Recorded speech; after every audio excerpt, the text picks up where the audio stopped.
Hey guys, it's Joe from Truth Be Told by Everyday People, and my new book is out in digital version only yet. Borderline of Insanity. You can get that on Amazon and probably some other spots. If you want to know what the shark is for, that's Point Pleasant, New Jersey. I spent a lot of time down there. I like the South Jersey shoreline. I used to live in Manahawkin until I moved out of that area, but so the thing with the book is that I'll get around to it's just the hard copy and the soft cover, but the digital version is out. This is a book actually I wrote back in 1980, and they thought it was too rough, too hard. They didn't want to publish it. And I kind of kicked it on the way for a while because I went on to do some other things. Did some work on Broadway and Hollywood and stuff like that, or as I call it, Hollyweird. I got ripped off on a number of things there. When one guy made 20 million, we made nothing. I was asked to by Azam Karim, who worked with not Steven Seagal, Steven Spielberg, to fix a western he had because he knew I knew the Old West very well, and I did. And I was actually supposed to go on a 2 week wagon ride with Robert Utley and Terry C. Johnson, but unfortunately, Terry passed away. But I did know, and I still do know the West very well.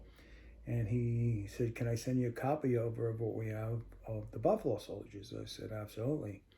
And I read it, and I called David, and I said, "This is horrible. I mean, who wrote this? Who did this?" The Buffalo Soldiers, as far as I'm concerned, were one of the best cavalry there was. Um, but I fixed it for them. I put it in Cheyenne with English subtitles, and that was with the help of the Cheyenne Nation. And when he got the money, Osman, he actually took off with that money and left David David John Thomas with the bill at Skywalker Sound, which I think is called Sound something or other now. But anyway, that's of no importance. But so I'd rather work on novels than on than in Hollywood because I was ripped off for another $20 million, and this guy made $20 million, and he took off, and he actually cost me another thing because I was on a working with a woman after that who wanted to do a film called Bugger, and she called me from the plane in Germany, coming on her way back from Germany. She said, "Do you know so and so?" And I said, "Yes." She goes, "Well, I won't work with anyone who works with him." I says, "Listen," I says, "my agent and all, we had a problem with the guy." And she goes, "Well, I don't care. I don't want to work with anyone who's there." So I kind of kicked away and got away from writing for a while. And my first book that I put out, Power to the Second, was based on quantum physics, quantum travel, because I was always interested in that. And since I was a kid, my science teacher had me probably in seventh grade, no, probably later than that. It had to be sixth grade because that's when I wrote my first book on quantum travel, and that was called Power to the Second. It's still available, but only in digital right now because it's been out for a while. As far as the Jersey Shore goes, my book Seaside was based out in Seaside, New Jersey. It's about a psychopathic killer and a guy who's bombs the rides, wants to kill people off those rides because he thinks he's doing them a service because they're dangerous. The new book is based.